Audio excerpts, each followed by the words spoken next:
Antibiotiques, antibiorésistance et environnement.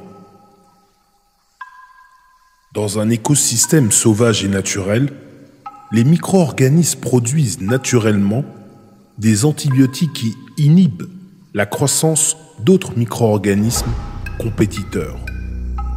Pour survivre, ils développent des mécanismes génétiques et biochimiques de résistance aux antibiotiques qui ont largement diffusé entre espèces du fait de leur échange génétique fréquent.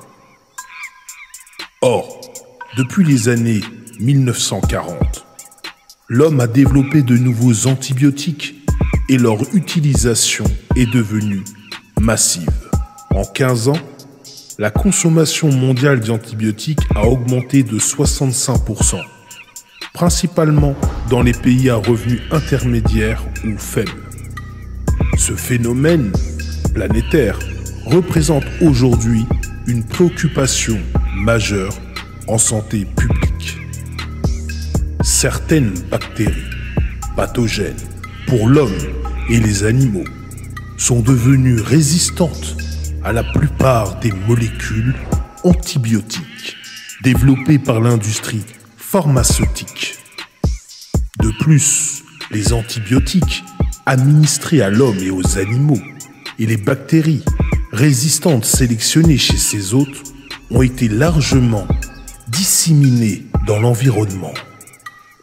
Les bactéries ont évolué, elles aussi, vers une augmentation de leur capacité d'antibiorésistance. Il existe des échanges permanents entre les flores bactériennes de réservoirs environnementaux, animaux ou humains. La lutte contre l'antibiorésistance doit donc être envisagée de façon globale. Ne devrait-elle pas prendre en compte les effets des antibiotiques sur ces différents réservoirs? Oseras-tu la symbiose?